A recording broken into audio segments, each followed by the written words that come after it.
Hello friends, ചെമ്മൽപ്പൂർ ഇന്നത്തെ വിശേഷങ്ങൾക്ക് അവരെയും സ്വാഗതം ചെയ്യുന്നു. ഈ ചാനൽ ആദ്യമായിട്ട് കാണുന്ന ആരെങ്കിലും ഉണ്ടെന്നുണ്ടെങ്കിൽ ചാനൽ സബ്സ്ക്രൈബ് ചെയ്തിട്ട് ലൈക്ക് ചെയ്ത് ഈ ചാനൽ കൂടുതലായിട്ട് സപ്പോർട്ട് ചെയ്യാൻ വേണ്ടി നിങ്ങളുടെ ഓരോരുത്തർ പറഞ്ഞുകൊണ്ട് ഇന്നത്തെ വിശേഷങ്ങൾക്ക് കിടക്കാം. അപ്പോൾ അങ്ങനെ നമ്മുടെ ഫാമിലി ഫുള്ള് സുധിയും ശ്രുതിയും കൂടി ചേർന്ന് എക്സ്പ്ലെയിൻ ചെയ്യണം മറ്റേ നമ്മുടെ മീറ്റിങ്ങിനെ കുറിച്ച്. അപ്പോഴത്തേക്ക് രവീന്ദ്രൻ പറയുന്നുണ്ട്, സച്ചിയോട് പറയുന്നുണ്ട്, എടാ ഏതൊക്കെയാലും കുഴപ്പമില്ല, അവൻ്റെ ബിസിനസ്സിൻ്റെ മുമ്പോട്ടുള്ള വളർച്ചയ്ക്ക് വേണ്ടിയല്ല അവൻ ചെയ്യുന്നത്, കുഴപ്പമില്ല, അതുകൊണ്ട് നമ്മൊന്ന് സമ്മതിച്ച് എല്ലാവരും നമുക്ക് ആ ഫംഗ്ഷന് പോകാമെന്ന് പറയുമ്പോഴത്തേക്കും ഉടനെ ശ്രുതിയുടെ അമ്മ പറയുന്നുണ്ട്, അതായത് ചന്ദ്രമതി പറയുന്നുണ്ട്, ഇവന് അച്ഛന് മനസ്സിലായി, അതാണ് ഈ മണഗുണാഞ്ചൻ ഇതുവരെയായിട്ട് മനസ്സിലായില്ലെന്ന് പറയുമ്പോഴത്തെ എല്ലാവരും ചിരിക്കുകയൊക്കെയാണ്. അത് കഴിഞ്ഞിട്ട് സമ്മതിക്കും. എന്നിട്ട് രവീന്ദ്രൻ ചോദിക്കുന്നുണ്ട്, എവിടെ വെച്ചാൽ ഇതിൻ്റെ ഫംഗ്ഷൻ നടക്കുന്നത് ചോദിക്കുമ്പോൾ പറയാം, അച്ഛൻ അത് റോയൽ ഇൻ്റർനാഷണൽ എന്ന് പറഞ്ഞ ഹോട്ടലിൽ വെച്ചാണ്, അച്ഛൻ ഞാൻ ലൊക്കേഷൻ അയച്ചുതരാമെന്ന് പറയാം. അങ്ങനെ പറയുമ്പോൾ തന്നെ എല്ലാവർക്കും വല്ലായ്മ വരും. കാരണം അതാണ്ട് ഒന്നും അറിയാത്ത പോലെ എന്നുള്ള രീതിയിലൊക്കെയാണ്. പിന്നെ എന്നിട്ട് എന്തെങ്കിലും ശരി ചെയ്യുമെന്ന് പറഞ്ഞിട്ട് പുള്ളിക്കാരും കയറിപ്പോൾ പറഞ്ഞാൽ ചന്ദ്രമതി എന്നിട്ട് ശ്രുതിയോട് പറയും, മോളെ ഓക്കെ എല്ലാം നിങ്ങൾ പറഞ്ഞ് സെറ്റാക്കി വെക്കുന്ന പറയും. ശരി അമ്മയെന്ന് ശ്രുതി പറയുന്നുണ്ട്. അത് കഴിഞ്ഞാൽ ശ്രുതി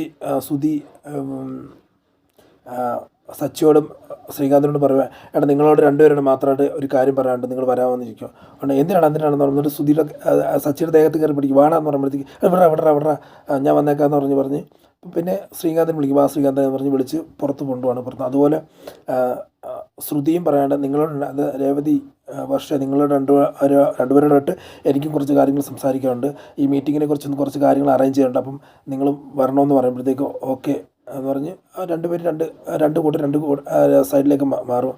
ഉടനെ എന്നിട്ട് വന്നു കഴിയുമ്പോഴത്തേക്ക് ചോദിക്കുന്നുണ്ട്, എന്താടാ നിനക്ക് പറയാനുള്ള സച്ചി ചോദിക്കുന്നുണ്ട്. പറയാമെന്ന് പറയും. കാരണം എന്തെങ്കിലും ഉടായ്പൊക്കെ വെച്ച് ചിന്തിച്ചുകൊണ്ടിരിക്കുക. ഉടായ്പൊന്നും ഇല്ല.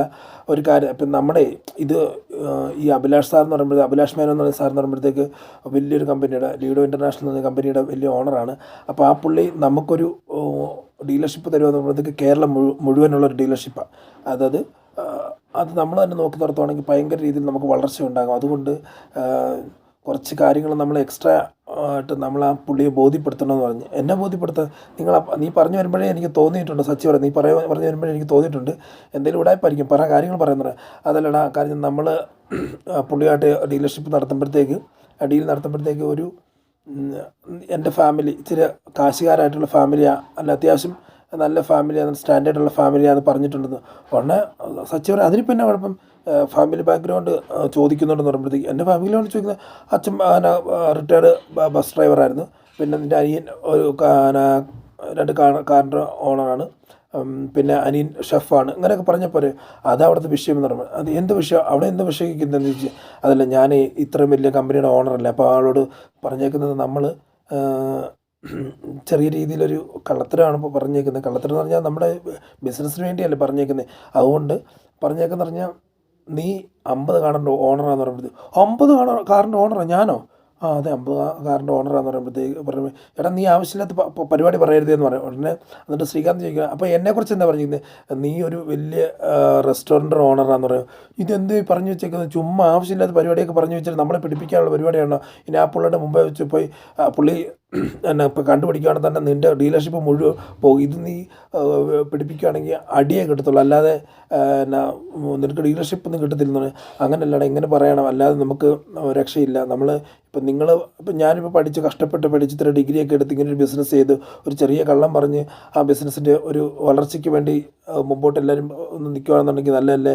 ഇത് എനിക്ക് വേണ്ടി മാത്രമല്ല, നമ്മുടെ ഫാമിലിക്ക് വേണ്ടിയോ? അതെ, നമ്മുടെ ഫാമിലിക്ക് തന്നെ. അങ്ങനെ അല്ലല്ലോ സംഭവം എന്ന് പറഞ്ഞപ്പോഴത്തേക്ക് എന്നെ അങ്ങനെയല്ല സംഭവം. സച്ചി അങ്ങനെ ചോദിക്കുന്നുണ്ട്, അങ്ങനെയല്ല സംഭവം ചോദിക്കുന്നുണ്ട്. അല്ല സച്ചി എന്നിട്ട് പറയുക, നീയേ സാധാരണ എനിക്ക് വേണം എന്നാണല്ലോ പറയുന്നത്, പക്ഷേ ഇപ്പോഴെന്നാ നമ്മുടെ ഫാമിലിക്ക് വേണമെന്ന് നീ പറയുന്നതെന്ന് ചോദിക്കും. എന്നാ പറയുക, നമ്മുടെ ഫാമിലിക്ക് എന്ന് പറയുമ്പോഴത്തേക്ക് ഞാൻ രക്ഷപ്പെട്ട് കഴിഞ്ഞാൽ നമ്മുടെ ഫാമിലി എല്ലാം രക്ഷപ്പെടത്തില്ലേ, അത്ര വലിയൊരു ഡീലർഷിപ്പ് അല്ലേ കിട്ടുമെന്ന് ചോദിക്കുമ്പോഴത്തേക്ക് നിനക്ക് ഇങ്ങനെയൊക്കെ ചിന്തിക്കാൻ തുടങ്ങിയല്ലേ, നീ ഇത്ര നല്ലവനാണെന്ന് നീ ഓർത്തില്ല എന്നുള്ള ഇത് സച്ചി ചുമ്മാ കളിയാക്കുക. നീ ഒന്ന് സമ്മതിക്കുക, കാരണം ഞാൻ രക്ഷപ്പെട്ട് കാണണ്ടേ, കാരണം നിനക്ക് അങ്ങനെ ആഗ്രഹമില്ലല്ലോ. നീ രക്ഷപ്പെട്ട് കാണണമെന്നൊക്കെ എനിക്ക് ആഗ്രഹമുണ്ട്, പക്ഷേ ഈ കള്ളത്തരത്തിൽ എന്തിനാണ് ചെയ്യുന്നതെന്ന് ചോദിക്കുമ്പോഴത്തേക്ക് കള്ളത്തരമല്ല, ചെറിയ രീതിയിൽ നമ്മൾ ഇച്ചിരി സ്റ്റാൻഡേർഡുള്ളതാണെന്ന് ചുമ്മാ ജസ്റ്റ് കാണിക്കുന്നുള്ളൂ, അതിന് മാത്രം നിങ്ങളൊന്ന് ജസ്റ്റ് ഒന്ന് ഒരുങ്ങി തന്നാൽ മതി. ഒരുങ്ങാനോ? ഒരുങ്ങണം, വേറൊന്നുമല്ല. ഇപ്പം നിനക്കും എല്ലാവർക്കും ഉള്ള ഡ്രസ്സും കാര്യങ്ങളും ഞങ്ങൾ എടുത്തു തരും. ആ ഡ്രസ്സ് ഇട്ടുകൊണ്ട് വരണമെന്നുള്ള ഡ്രസ്സും കാര്യങ്ങളൊക്കെയോ എന്താ ഉദ്ദേശിക്കുന്നത്? അപ്പോൾ കോട്ട് സൂട്ടൊക്കെയാണ് എന്ന് പറയുമ്പോഴത്തേക്ക്, എടാ ഇതൊക്കെ ശരിയാകുമെന്ന് ശരിയാണെന്ന് അവരുടെ ഉടനെ ശ്രീകാന്തൻ പറയും, ചേട്ടാ ഇത് ശരിയാകുന്നുള്ള പരിപാടിയല്ല, കാരണം കഴിഞ്ഞാൽ കള്ളത്തരത്തിലൂടെ കാണിക്കാൻ പാടില്ല എന്ന് പറയുമ്പോഴത്തേക്ക് പറയും, ഇത് കള്ളത്തരത്തിൽ ചെറിയൊരു കാര്യം മാത്രമേ ഉള്ളൂ എന്ന് പറഞ്ഞ് സച്ചി പറയുക, എടാ ഇത് കള്ളത്തരമാണ്, കള്ളത്തരം കാണിച്ചിട്ട് പുള്ളിയെടുത്ത് ഇതിന് നേടുന്നതിനെക്കാട്ടും നല്ലത് ജെന്യൂനായിട്ട് നിന്ന് കാര്യം പറ, അതാ നല്ലതെന്ന് പറയുമ്പോഴത്തേക്ക്, അല്ലടാ ഇതിപ്പോൾ കിട്ടിയില്ല എന്നുണ്ടെങ്കിൽ ഇത് വേറെ ആരെങ്കിലും കൊണ്ടുപോകും, അതുകൊണ്ട് നിങ്ങളൊന്ന് ജസ്റ്റ് നിന്നാൽ മതി, വേറെ ഒന്നും ചെയ്യണ്ട, നിങ്ങൾ ഞാൻ രക്ഷപ്പെടണമെന്ന് ഇത്രയെങ്കിലും നിൻ്റെ ചേട്ടനാന്നുള്ള രീതിയിലുള്ള ഒരു പരിഗണന, ഇത്രയെങ്കിലും സ്നേഹം ഉണ്ടെങ്കിൽ നീ ഇതിന് സമ്മതിക്കണം, നിങ്ങളിത് സമ്മതിക്കണം, നിങ്ങൾ വേറൊന്നും പേടിക്കേണ്ട, നിങ്ങളുടെ ഡ്രസ്സും കാര്യങ്ങളും ഞാൻ മേടിച്ചു തരും, അതുപോലെ നിങ്ങളുടെ മേക്ക് ഓവർ ശ്രുതി നടത്തുമെന്ന് പറയും. ഒന്ന് അപ്പം ഇതൊക്കെ നടക്കോടെ, കാര്യങ്ങളൊക്കെ ശരിയാവോടെ നിൽക്കും, ആ നടക്കും, നീ സമ്മതിച്ചാൽ മാത്രം മതി. ഉടനെ സച്ചി പറയുക, നീ രക്ഷപ്പെട്ട് കാണണമെന്ന് ഞാൻ ആഗ്രഹിക്കുന്നുണ്ട്, അതുകൊണ്ട് മാത്രം ഞാൻ സമ്മതിക്കുന്നു, എനിക്ക് കുഴപ്പമൊന്നുമില്ല, പക്ഷെ വേറെ ഇതിൻ്റെ അത് ഉടായ്പുണ്ടെങ്കിൽ ഉടനെ ശ്രുതി പറയുക, വേറെ ഉടായ്പുണ്ടെങ്കിൽ നീ വേണ്ട എന്ത് പണി ചെയ്യുന്ന പറയാം, എൻ്റെ കയ്യും കാലും തല്ലി ഓടിക്കുന്നില്ലേ, അത് കുഴപ്പമൊന്നുമില്ല, പക്ഷേ ഇതിൻ്റെ അത് വേറെ ഒന്നുമില്ല, വേറെ ഉദ്ദേശമേ ഇല്ല, ഇതിൻ്റെ അകത്ത് ഇത്ര മാത്രമേ ഉള്ളൂ, നമ്മുടെ ചിലപ്പോൾ കാശുകാരുള്ള ഫാമിലിയായിട്ട് കാണിക്കുക, അത് കാണിക്കുമ്പോഴത്തേക്ക് ഇതിൻ്റെ അകത്ത് ഡീലർഷിപ്പ് അവർ തരും നമുക്ക്. അപ്പോൾ അതിനകത്ത് മെയിൻ സംഭവം എന്ന് പറഞ്ഞു കഴിഞ്ഞാൽ നമ്മുടെ കല്യാണ സെറിമണിയല്ലേ, അപ്പോൾ എല്ലാവരും കൂടുന്ന ഫംഗ്ഷനാണ് എന്ന് കാണിക്കാൻ വേണ്ടി, കല്യാണത്തിൻ്റെയും മറ്റേ 100 ദിവസത്തിൻ്റെ കമ്പനി തുടങ്ങിയിട്ട് 100 ദിവസത്തെ ആയതല്ല, അതുകൊണ്ട് അങ്ങനെ കാണിക്കുമ്പോഴത്തേക്ക് ഓക്കെ ആവുമെന്ന് പറയുമ്പോഴത്തേക്ക് പറയും, ശരി എന്തെങ്കിലും കാണിക്കുന്ന ഒന്ന് ശ്രീകാന്ത് പറയും, ശരിയാട്ടാ എന്തായാലും നിങ്ങൾ രക്ഷപ്പെടാനുള്ള മാർഗ്ഗമല്ലേ, അത് ചെയ്തു തരാം എന്ന് പറയുന്നുണ്ട്. അപ്പോൾ അതുപോലെ അപ്പുറത്ത് ശ്രുതി രണ്ടുപേരോട് സംസാരിക്കുകയാണ്, വേറൊന്നുമല്ല,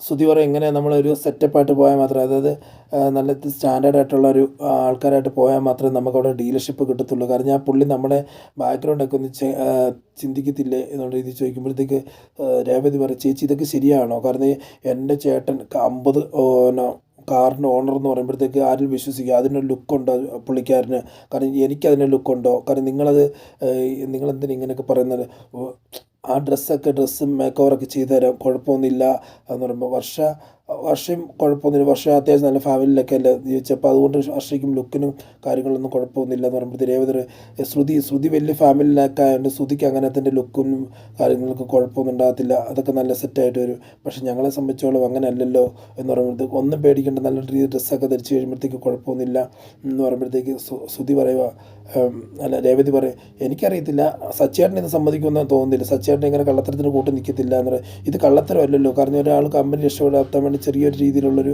കാര്യം ചെയ്യുമല്ലേ എന്ന് പറയുമ്പോഴത്തേക്ക്, ഇപ്പം ഇനി ഇപ്പോൾ അച്ഛനും അമ്മയും എല്ലാവരും സമ്മതിക്കുന്നുണ്ട്, അവർ തന്നെ സച്ചിയും ശ്രീകാന്തൊക്കെ അപ്പുറത്ത് അവരോട് സംസാരിക്കുന്നുണ്ട്, അപ്പോൾ ഇങ്ങനെയുള്ള കാര്യങ്ങൾ ചെറിയ രീതിയിൽ ഒരു അഡ്ജസ്റ്റ്മെൻറ്റ് വേണ്ടി വരും, അതുകൊണ്ട് മാത്രമാണ് നിങ്ങൾ രണ്ട് കൂട്ടർ നമ്മൾ രണ്ടുപേരും കൂട്ടരായിട്ട് ഇങ്ങനെ മാറി നിന്ന് സംസാരിക്കുന്നത്, അതുകൊണ്ട് നിങ്ങൾ സമ്മതിക്കണം എന്ന് പറയുമ്പോഴത്തേക്ക് വർഷയ്ക്ക് വലിയ കുഴപ്പമൊന്നുമില്ല, വർഷം ഇങ്ങനെ നോക്കി നിൽപ്പുണ്ട്, എന്താണ് അവിടെ കിട്ടുന്ന അഭിപ്രായം മാത്രം നോക്കുന്നുണ്ട്. രേവതി പറയുന്നുണ്ട്, ചേച്ചി ഞങ്ങളൊക്കെ വന്നു കഴിഞ്ഞാൽ ചിലപ്പം ആ ഫംഗ്ഷൻ ഇല്ലായതായി മാറത്തുള്ളൂ, അല്ലാതെ നന്നായിട്ട് വരത്തില്ല, നിങ്ങളത് കൊണ്ട് ചേച്ചി നമ്മൾ ജെന്യൂനായിട്ട് പോയി നിന്നാൽ പോരുന്നത്. വർഷം ശ്രുതി പറയുന്നുണ്ട്, ഇല്ല നമുക്ക് നല്ല രീതിയിൽ അല്ലാതെ ഡ്രസ്സ് കാര്യങ്ങൾ നല്ല രീതിയിൽ നല്ല ഡ്രസ്സും മേക്ക് ഓവറൊക്കെ ചെയ്ത് പോയി കഴിഞ്ഞാൽ ആ പുള്ളിക്കാരന് നമ്മുടെ ഫാമിലിയോട് ഒരു ഇമ്പ്രസ് ഉണ്ടാകും, അങ്ങനെ വരുമ്പോഴത്തേക്ക് നമുക്ക് ഡീലർഷിപ്പ് തരാനുള്ളൊരു, കാരണം എല്ലാവരെയും കാണുമ്പോഴത്തേക്ക് എല്ലാവരും ഒരുമിച്ച് ഇരിക്കുമ്പോഴത്തേക്ക് ഇവരെല്ലാവരും ഒറ്റക്കെട്ടാണ്, ഇവരെല്ലാവരും നല്ല രീതിയിൽ ചിന്തിക്കാനും പ്രവർത്തിക്കാനും പറഞ്ഞ് നല്ല രീതിയിൽ ഒത്തൊരുമയോടെ പോകുന്നൊരു ഫാമിലിയാണ്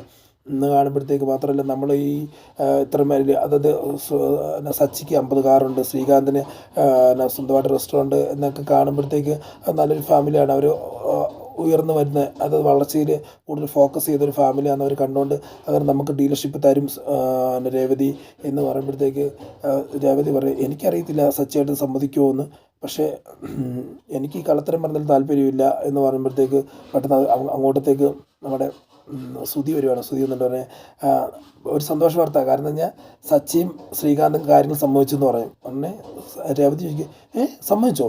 സമ്മതിച്ചു, കാരണം അവർക്ക് കുഴപ്പമൊന്നുമില്ല, അവർ ഫംഗ്ഷൻ വരാം, ഡ്രസ്സൊക്കെ ഇട്ട് നല്ല രീതിയിൽ വരാമെന്ന് പറഞ്ഞിട്ടുണ്ട്, ഒരു കുഴപ്പമില്ല, കാരണം കഴിഞ്ഞാൽ ചേട്ടൻ ഞാൻ രക്ഷപ്പെട്ട് കാണണമെന്ന് അവർ ആഗ്രഹിക്കുന്നുണ്ടല്ലോ, അതുകൊണ്ട് അവർക്ക് കുഴപ്പമൊന്നുമില്ല എന്ന് പറഞ്ഞിട്ടുണ്ട് എന്ന് പറയുമ്പോഴത്തേക്ക് രേവതി പറയുക, സച്ചിയേട്ടൻ സമ്മതിക്കണം എന്ന് എനിക്ക് തോന്നിയില്ല. പക്ഷേ സച്ചിയേട്ടൻ സമ്മതിച്ച സ്ഥിതിക്ക് ഇപ്പോൾ കുഴപ്പമൊന്നുമില്ല, എനിക്ക് കുഴപ്പമൊന്നുമില്ല, ഞാനും വരാം. ഒന്ന് വർഷം എങ്ങനെയാണെന്ന് ചോദിച്ചു. വർഷം പറയാം എനിക്ക് കുഴപ്പമൊന്നുമില്ല ചേച്ചി, എല്ലാവരും ഒരുമിച്ച് പോകുമല്ലേ, ഒരുമിച്ച് പോയ ഫംഗ്ഷനൊക്കെ നന്നായിട്ട് രീതിയിൽ ഇവരും രക്ഷപ്പെട്ട് കാണണ്ടേ, ഇവർക്ക് വലിയ രീതിയിലുള്ള ഡീലർഷിപ്പ് കിട്ടുവാണെങ്കിൽ നമ്മളായിട്ടെന്തില്ല തടസ്സം നിൽക്കുന്ന ചേച്ചി, നമുക്ക് പോയേക്കാം, നമ്മൾ ഫംഗ്ഷന് പങ്കെടുക്കാം എന്നുള്ള രീതി പറയുവാണ്. ആയിക്കോട്ടെ ശരി ആയിക്കോട്ടെ എന്നുള്ള രീതിയിലെല്ലാം പറഞ്ഞ് നിൽക്കുന്നുണ്ട്. ഫംഗ്ഷന് പോകാൻ വേണ്ടി എല്ലാവരും ഒരുങ്ങുന്ന രീതിയിൽ എല്ലാവരുടെ മുഖത്തിനും ഹാപ്പിയാണ്, എല്ലാവരും നല്ല സന്തോഷത്തോടെ നിൽക്കുന്നൊരവസ്ഥയാണ് നമ്മളിപ്പോൾ കാണുന്നത്. അപ്പോൾ അതിനോട് വർഷ പറയുന്നുണ്ട്, എന്താണേലും നമ്മൾ ഒരു ഫംഗ്ഷന് പോവുക, അതിൽ നമ്മൾ ഫാമിലിയായിട്ട് ഒരു മുംബൈയിൽ വരുന്ന ആ സാറിനെ നമ്മൾ ഞെട്ടിക്കാൻ വേണ്ടി ഒരു ഫാമിലി ഡ്രാമ കളിക്കാൻ പോകണമെന്ന് പറയും. അപ്പോൾ എല്ലാവരും ഒരുമിച്ച് ചിരിക്കുന്നുണ്ട്. അങ്ങനെ അവിടുത്തെ ആ സീൻ അവസാനിക്കുകയാണ്. അത് കഴിഞ്ഞ് അടുത്ത കാണിക്കുന്നത് നമ്മുടെ സച്ചിൻ രേവതി നിന്ന് സംസാരിക്കണം. അപ്പം രേവതി ചുമ്മാ ഇരുന്ന് ചിരിക്കുന്നത് ഉടനെ സച്ചിയുടെ ഇവിടെ ഇരിക്കുക എന്ന് പറയുമ്പോഴത്തേക്ക് സച്ചി ഇരുന്ന് കഴിയുമ്പോഴത്തേക്ക് ചിരിച്ച് കഴിയുമ്പോഴത്തേക്ക് ചോദിക്കുന്നത്, വാ നമുക്ക് അങ്ങോട്ട് കിടക്കാൻ പോകുന്നത്. അതായത് റൊമാൻസിൻ്റെ രീതിയിലാണ് സച്ചി പറയുന്നത്. ഉടനെ രേവതി പറയും അതിൻ്റെ അല്ല ഞാൻ ചിരിച്ചതെന്ന് പറയുമ്പോഴത്തേക്കും എന്നെ പിന്നെന്താ ചിരിക്കുന്നത്, അതേ സച്ചിയേട്ടൻ 50 കാറിൻ്റെ ഓണറാണ് അത് പറയുമ്പോഴത്തേക്ക് അപ്പം സച്ചി ചിരിക്കും. സച്ചി സച്ചിനെ ആക്കിയതുപോലെ സച്ചിക്ക് മനസ്സിലാവും. ഉടനെ സച്ചി പറയും, അപ്പോൾ തിരിച്ചു പറയും, ഞാൻ 50 കാറിൻ്റെ ഓണറാണെന്നല്ലേ, നീ ആരാ, നീ 50 കാറിൻ്റെ ഓണറിൻ്റെ വൈഫ്, ശരിയാ. അപ്പോൾ രണ്ടുപേരും അങ്ങോട്ടും ഇങ്ങോട്ട് പൊട്ടിച്ചിരിക്കുന്നുണ്ട്. എന്തൊക്കെയാണ് കള്ളത്തരം പറഞ്ഞ് പിടിപ്പിച്ചേക്കുന്നതെന്ന് അറിയത്തില്ല എന്നുള്ള രീതി പറഞ്ഞു വെച്ചേക്കും. എന്താണെങ്കിലും ഫംഗ്ഷന് നമ്മൾ നിന്ന് കൊടുക്കാം, അല്ലാതെ വേറൊന്നും ഇല്ല, കുഴപ്പമൊന്നുമില്ല. നമ്മളോട് പുള്ളിയൊന്നും സംസാരിക്കത്തൊന്നുമില്ല, നമുക്ക് പേടിക്കേണ്ട കാര്യമില്ല. പുള്ളി വന്ന് പുള്ളിയുടെ രീതിയിൽ സ്തുതിയായിട്ട് സംസാരിച്ച് അടിയിൽ ഓപ്പറേറ്റ് ചെയ്ത് പോകത്തുള്ളൂ, അല്ലാതെ നമുക്ക് വേറൊന്നും കുഴപ്പം വരുത്തുന്നില്ല എന്നുള്ള രീതി സച്ചിൻ്റെ അവധി പറയുന്നുണ്ട്. പിന്നെയും അവരുടെ ഡൗട്ട് എന്ന് പറയുമ്പോഴത്തേക്ക് എന്തിനാണ് ഇയാൾ ഇങ്ങനെ കള്ളത്തരം പറഞ്ഞ് എന്നുള്ള രീതി രേവതി ചോദിക്കുന്നുണ്ട്. അതെന്തേലും ആയിട്ട് വിട്ടുകള രേവതി എന്ന് പറയുമ്പോഴത്തേക്ക് പറയാം, നിങ്ങളുടെ ചേട്ടനെ ഈ 7 ഡിഗ്രി കിട്ടിയെന്ന് പറഞ്ഞില്ല, 7 ഡിഗ്രിയിൽ 1 ഡിഗ്രി എന്ന് പറയുമ്പോഴത്തേക്ക് കള്ളത്തരം പറഞ്ഞ് കിട്ടിയതാണെന്നുള്ള രീതി പറയുമ്പോഴത്തേക്ക് സച്ചി പറയാം അതെ ശരിയാന്ന് പറഞ്ഞ് ചിരിക്കുന്നുണ്ട് രണ്ടുപേരും. എന്നിട്ട് പറയും എന്നാണെങ്കിലും കുഴപ്പമൊന്നുമില്ല, നമുക്കൊന്ന് ഫംഗ്ഷൻ പോയി നിന്ന് കൊടുക്കാം, വേറൊന്നും നമ്മൾ ചിന്തിക്കണ്ട എന്ന് പറയുന്നുണ്ട്. നമുക്ക് ആക്ട് ചെയ്യാം, കുഴപ്പമില്ല, അവൻ്റെ ഭാവിയല്ലേ എന്നുള്ള രീതിയിൽ സച്ചിയും രേവതിയും അങ്ങോട്ടും ഇങ്ങോട്ടും പറയുന്നുണ്ട്. അത് കഴിഞ്ഞുകൊണ്ട് കാണിക്കുന്നിടത്ത് രാത്രി കട്ടിലേക്ക് ഇരുന്ന് കരഞ്ഞുകൊണ്ടിരിക്കുന്ന നമ്മുടെ സുധീനാണ്. സുധി ഇങ്ങനെ ഒറ്റയ്ക്ക് ഇറന്ന് കരയെന്ന് പറഞ്ഞു കഴിഞ്ഞാൽ കണ്ണുനീര് വരുന്നില്ല, എന്നാലും ഒരവസ്ഥ ഓർത്തിട്ട്. കാരണം ഞാൻ എൻ്റെ കയ്യിലിരിക്കുന്ന ഒരു ലിസ്റ്റുണ്ട്, ആ ലിസ്റ്റ് കണ്ടിട്ട് കരച്ചിൽ വരിക. എന്നിട്ട് ഇങ്ങനെ പറയുന്നുണ്ട്, ഇതാണ്ട് അവിടെ കിടന്നുറങ്ങുന്നുണ്ട്, അവൾക്കൊന്നും അറിയണ്ടല്ലോ, എങ്ങനെ എന്നെ ഉറക്കം പോയത്, എൻ്റെ ഉറക്കമെല്ലാം പോയെന്ന്. കുറേ നേരം കഴിഞ്ഞപ്പോഴത്തേക്ക് ശ്രുതി എഴുന്നേറ്റ് എന്താ ശ്രുതി കാണിക്കുന്നത്, ഈ എന്തിനാ ഈ പാതിരാത്രി കിടന്ന് കരയുന്നതെന്ന് നിൽക്കും. അത് നിനക്ക് ഉറങ്ങിയാൽ മതിയല്ലോ, എനിക്കത് അങ്ങനെയല്ലോ, കാരണം ഇത് കണ്ടോ, ഈ ലിസ്റ്റിൻ്റെ അകത്തുള്ള സാധനങ്ങളൊക്കെ മേടിക്കേണ്ട കാര്യമുണ്ടോ, കാരണം ഇതെല്ലാം വാടക എടുത്താൽ പോരായിരുന്നു എന്നുള്ള രീതി പറയുമ്പോൾ എന്തിനാ ഇപ്പം എന്താ ഇത്രമാത്രം കരയാനുള്ള കാര്യം എന്ന് പറയുമ്പോൾ ഇതുണ്ടോ കൂളിംഗ് ഗ്ലാസ് 5 എണ്ണം, അല്ല കൂളിംഗ് ഗ്ലാസ് 3 എണ്ണം, അതിൻ്റെ ആവശ്യമുണ്ട്, എനിക്ക് മാത്രം കൂളിംഗ് ഗ്ലാസ് പോരെ എന്ന് പറയുമ്പോഴത്തേക്ക് ഇതിപ്പം സച്ചി അറിഞ്ഞാണല്ലോ, സച്ചി ഫംഗ്ഷൻ വരത്തില്ല, ആവശ്യമില്ലാത്ത പരിപാടികൾ സച്ചി അലമ്പുണ്ടാക്കും, എല്ലാവർക്കും കൂളിംഗ് ഗ്ലാസ് വേണം എന്നുള്ളത് പറയുമ്പോഴത്തേക്ക് അത് കഴിഞ്ഞുകൊണ്ട് പിന്നെ അടുത്തെന്ന് പറയുമ്പോഴത്തേക്ക് സാരി 5 എണ്ണം, സാരി 5 ബാമയ്ക്കും കൂടെ വേണം, ബാമ ആൻറ്റിക്കും വേണം എന്നുള്ള രീതിയിൽ അമ്മ പറഞ്ഞേക്കുന്നത്. അപ്പം നിങ്ങൾ 4 പേരും ബാമ ആൻറ്റിയും കൂടെ ചെന്ന് 5 പേർക്ക്, പിന്നെ ഷൂവ് 3 പേർക്ക്, അങ്ങനെ ഓരോന്നിനും, പിന്നെ കോട്ട് സൂട്ടിൻ്റെ ആവശ്യമുണ്ടോ, കാരണം ഇതിൻ്റെ കാര്യമുണ്ടോ, കോട്ട് സൂട്ടിൻ്റെയൊക്കെ എനിക്ക് മാത്രം പോരെ, എന്തിനാ അവർക്കൊക്കെ മേടിച്ച് കൊടുക്കുന്നതെന്ന് പറയുമ്പോഴത്തേക്ക് ശ്രുതി പറയും എല്ലാവർക്കും വേണം, കാരണം ഞാൻ ഫംഗ്ഷൻ വരുന്ന. പിന്നെ എന്നിട്ട് രേവതി ശ്രുതി പറയുന്നുണ്ട് പിന്നെ അച്ഛന് സൂട്ടും കോട്ടും വേണ്ട, അച്ഛന് മുണ്ടും ഷർട്ട് മാത്രം മതി എന്ന് പറയുമ്പോൾ അതൊരു ആശ്വാസമുണ്ട്. അച്ഛനെ കൊണ്ട് വലിയ ശല്യമില്ല, ബാക്കി എല്ലാത്തിനെ കൊണ്ട് ശല്യം, എല്ലാവർക്കും സൂട്ടും കോട്ടും എല്ലാം മേടിച്ച് കൊടുത്തത് എൻ്റെ കാശെല്ലാം തീരുമെന്ന് പറയുമ്പോഴത്തേക്ക് നീ ഉടനെ ശ്രുതി പറയുന്നുണ്ട്, ശ്രുതി ഇങ്ങനെ കണക്ക് പറയല്ലേ, കാരണം എല്ലാവരും ഫംഗ്ഷൻ വരുന്നത്, എല്ലാവരും സ്റ്റാൻഡേർഡായിട്ട് അവിടെയാണ് ഇവിടെയാണ് മറ്റാണ് 50 കാറിൻ്റെ ഓണറാണ്, റെസ്റ്റോറൻറ്റ് ഓണറാണ് എന്നൊക്കെ പറഞ്ഞ് പിടിപ്പിച്ചിട്ട് ഇപ്പം അവർ വരുന്നത് ഒരു ലോക്കൽ ലുക്കിലാണ് വരുന്നുണ്ടെന്നുണ്ടെങ്കിൽ പറ്റേ പുള്ളിക്ക് കണ്ടു കഴിഞ്ഞാൽ മനസ്സിലാവുമോ, മറ്റേ പുള്ളിക്കാരനെ എന്ത് പറയും, നമുക്കൊരു ഡീലർഷിപ്പ് തടയോ, ഇപ്പം എന്താണ്ടും സൂട്ടും കോട്ടൊക്കെ എടുത്ത് കൊടുത്താൽ പറ്റും. ഇത്ര നിർബന്ധം എന്താണെന്ന് ചോദിക്കുമ്പോഴത്തേക്ക് നിർബന്ധം എങ്കിൽ നമ്മുടെ ഫാമിലി നല്ല സ്റ്റാൻഡേർഡായിട്ട് പറഞ്ഞാൽ, അപ്പോൾ ഇല്ലെങ്കിൽ എന്നുണ്ടെങ്കിൽ ആരും വരത്തില്ല എന്ന് പറയുമ്പോഴത്തേക്ക് എന്നിട്ട് അങ്ങനെ പറയുമ്പോൾ എന്നിട്ട് ശ്രുതി എടുത്ത് പറയുമ്പോൾ ആര് വന്നാലും ഇല്ലെങ്കിലും സച്ചി വരണമെന്ന് പറയും. ഉടനെ ശ്രുതി ചോദിക്കുന്ന അതെന്നെ അങ്ങനെ പറയുന്നേ എന്നെടുത്ത് ചോദിക്കുന്നിടത്ത് സീൻ തീരുന്നത്. അപ്പോൾ ശ്രുതിയുടെ മനസ്സിൽ സച്ചിനെ കുടിപ്പിച്ച് കിടത്തിയിട്ട് സച്ചിയുടെ ഫോൺ എടുക്കുക, അതിൻ്റെ അത് വീഡിയോ എടുത്ത് അയച്ചു കൊടുക്കുക എന്നുള്ളതൊരു ഉദ്ദേശമുണ്ട്. ആ ഉദ്ദേശത്തോടെ നമുക്കെല്ലാവർക്കും മനസ്സിലാവുന്നുണ്ട്. അപ്പം അങ്ങനെ ഒരു സീനിലാണ് നമ്മുടെ ഇന്നത്തെ വിശേഷം നമ്മൾ ഇവിടെ അവസാനിക്കുന്നത്. അപ്പോൾ അതിനാൽ വ്യൂവേഴ്സ്, നിങ്ങളുടെ ഓരോരുത്തരെയും സപ്പോർട്ട് ഞാൻ കൂടുതൽ ആഗ്രഹിക്കുന്നുണ്ട്. ഇപ്പോൾ ഈ എല്ലാ ദിവസങ്ങളിലും വീഡിയോ ഇടാൻ പറ്റുന്നുണ്ട്. അതുകൊണ്ട് കൂടുതലായിട്ട് നിങ്ങളുടെ സപ്പോർട്ട് കിട്ടുകയാണെന്നുണ്ടെങ്കിൽ നല്ല നല്ല വിശേഷം കൂടുതൽ നല്ല രീതിയിൽ അവതരിപ്പിക്കാൻ വേണ്ടി എന്നെക്കൊണ്ട് സാധിക്കുമെന്ന് ഞാൻ പൂർണ്ണമായിട്ട് വിശ്വസിക്കുന്നു. അതുകൊണ്ട് ഈ ചാനൽ ആദ്യമായിട്ട് കാണുന്നവരെല്ലാവരും സബ്സ്ക്രൈബ് ചെയ്ത് കാണാനും ലൈക്ക് അടിച്ച് സബ്സ്ക്രൈബ് കാണാനും നിങ്ങളുടെ ഓരോരുത്തരും ഓർമ്മപ്പെടുത്തിക്കൊണ്ട് ഇന്നത്തെ ഈ വീട്ടിൽ നിന്ന് വീട് പറയുന്ന signing off. Tata, bye bye.